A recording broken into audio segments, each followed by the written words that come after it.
சமூக நீதித்துறை அமைச்சர். மாண்புமிகு பேரவைத் தலைவர் அவர்களே, கடந்த ஏப்ரல் 16ஆம் தேதி தொகுதி மறுவரையறை உள்ளிட்ட 3 சட்டத்திருத்த மசோதா கொண்டு வந்த உள்துறை அமைச்சர் அமித்ஷா அவர்கள் அங்கே உரையாற்றும் போது, மக்களவையில் அவர் உரையாற்றும் போது ஒரு செய்தியை சொல்கிறார். தொகுதி மறுவரையால் தென் மாநிலங்கள் பாதிக்கப்படும் என்ற உண்மைக்கு மாறான ஒரு வாதத்தை முன்வைக்கின்றனர். அது மிகவும் தவறானது. மக்களவையில் மாண்புமிகு உள்துறை அமைச்சர் அமித்ஷா பேசிய உரையை நான் அப்படியே சொல்றேன்.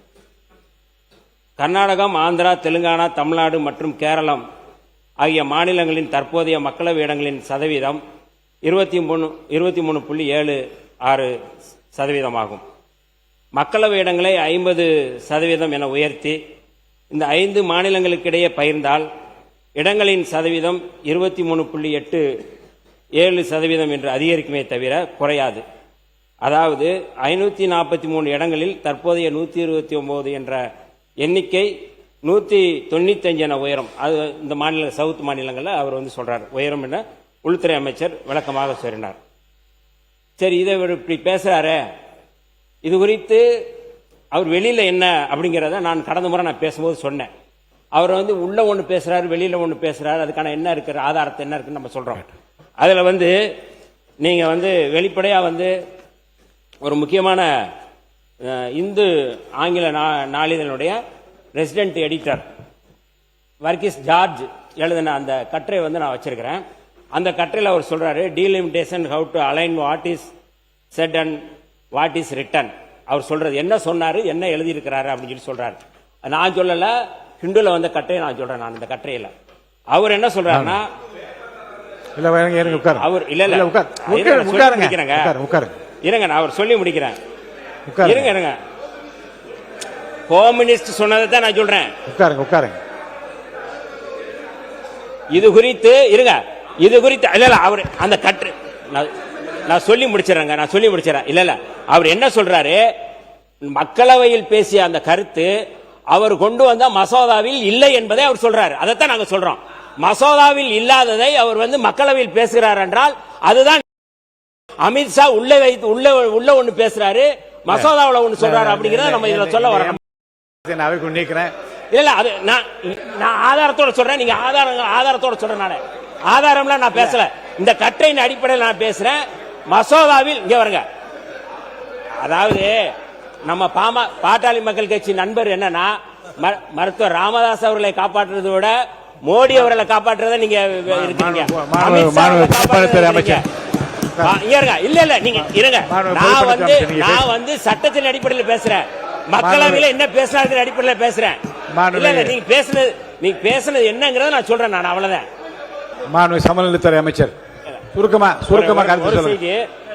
இல்ல, மாண்புமிகு பேரவைத் தலைவர் அவர்கள், நான் சொன்னதை திசை திருப்புன்ற வேலையில தான் செய்யறாங்க பாஜகவும் பாமகவும் சேர்ந்து.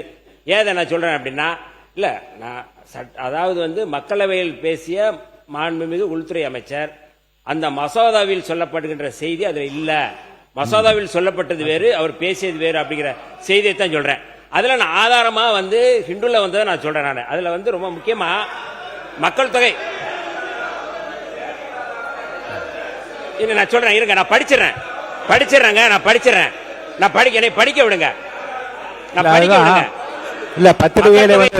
மக்கள் தொகை கணக்கெடுப்பு அடிப்படையில் தொகுதி மறுவரையறை ஆணையம் மாநிலங்களுக்கான தொகுதிகளை வரையறுக்கும் என்றுதான் மசோதாவில் சொல்லப்பட்டிருந்ததை தவிர, அமித்ஷா அவர்கள் விளக்கியபடி 50% உயர்வு என்பதெல்லாம் எங்குமே இல்லை என்று தான் சொல்லி இருக்கிறாங்க. இதுதான் என்னுடைய கருத்து. எப்படி நான் முடிக்கிறேன். கணேஷ்குமார் உட்காருங்க. மாண்புமிகு பேரவைத் தலைவர் அவர்களே, யாரையும் காப்பாற்ற வேண்டிய சூழ்நிலையில் பாட்டாளி மக்கள் கட்சி இல்லை. சரி, இன்னும் சொல்ல வேண்டும் என்று சொன்னால், எங்களுடைய நிறுவனர் மருத்துவர் ஐயா அவர்கள் தான் தமிழ்நாட்டிலேயே அதிக அரசியல் அடக்குமுறைக்கு உள்ளாகப்பட்ட தலைவர் எங்களுடைய நிறுவனர் மருத்துவர் ஐயா. அதையெல்லாம் ஒவ்வொரு காலகட்டத்திலையும் பாட்டாளி மக்கள் கட்சியை தடை செய்யணும்னு சொன்ன காலம் எல்லாம் உண்டு. அதுல இருந்து மீதி தான் வந்திருக்கிறோம். நாங்க இந்த நாட்டினுடைய அரசியலமைப்பு சட்டத்தை காப்பாற்றப்பட வேண்டும். ஏன் அதற்கு முதல் நாள் நீட்டுக்கு கொண்ட தீர்மானத்துக்கு ஆதரவாக தானே இருந்தோம். யாரை காப்பாத்துறதுக்கு இருந்தோம்? தமிழ்நாட்டுடைய உரிமையை காப்பாத்துறதுக்கு தானே நீட்டுக்கு ஆதரவாக நாங்க இருந்தோம். காவேரி பிரச்சனையில் வந்தப்போ நாங்க யாருக்கு ஆதரவாக இருந்தோம்? அதே பிஜேபிக்கு எதிரான நிலை தானே நாங்க எடுத்தோம். இது பொறுத்தவரை நாங்க சொல்வது என்னவென்று சொன்னால், மாண்புமிகு அமைச்சர் சொல்வது போல கோரிக்கையெல்லாம் எழுவதல்ல. மக்கள் தொகை கணக்கெடுப்பின் அடிப்படையில் தொகுதி வரையறுப்பு செய்யும் என்றால் பாட்டாளி மக்கள் கட்சி எதிர்க்கும், உங்க கூட தான் நிற்போம். மக்கள் தொகை அடிப்படையில் வந்ததுன்னா நமக்கான பாதிப்பு ஏற்படும், நம்மளுடைய விகிதாச்சார அடிப்படை குறையும், 100% அரசு கொண்டு வர தீர்மானத்துக்கு ஆதரவாக தான் நாங்க இருப்போம். நாங்க சொல்வது என்னவென்று சொன்னால், இது யாரை கேட்டு வர்றதெல்லாம் இல்ல. சட்டம் வருவது என்றால் காலாவதி ஆகும் போது மறுவரை, இப்ப உள்ளாட்சி தேர்தல் வரப்போகுது, உள்ளாட்சிக்கு 10 வருஷத்துக்கு ஒரு தடவை மறுவரை கேட்கணும். எந்த உள்ளாட்சியில கேட்டாங்க? எந்த உள்ளாட்சியில எங்களுக்கு மறுவரை பண்ணுங்கன்னு யார் வந்து கேட்டா? யார கேட்கல. சட்டம் காலாவதி ஆகும் போது மறுவரை என்பது தானாக நடக்கும். 7.18% வரும்பொழுது எந்த பாதிப்பும் இருக்காதுன்னு அவங்களுடைய தலைவர் மரியாதைக்குரிய திருமாவளவன் அவர்கள் அனைத்து கட்சி கூட்டத்தில் சொல்லியிருக்காரு. இப்ப அமித்ஷா சொன்னது வெளியில ஒண்ணு சொல்றாரு, உள்ள ஒண்ணு சொல்றாருன்னா, அவர்களுடைய தலைவர் அன்னைக்கு தீர்மானத்தில் எடுத்த நிலைப்பாடு ஒன்று, இங்க வந்து சட்டமன்றத்தில் எடுக்கின்ற தீர்மானம் என்பது வேறு. இங்க வந்து இரட்டை தீர்மானம் எடுக்கிறது யாருன்னா, இப்ப தென் மாவட்டத்திலிருந்து தென் மாநிலத்திலிருந்து வரனா தேவகவுடா வந்திருக்கிறாரு, நரசிம்மராவ் வந்திருக்கிறாரு.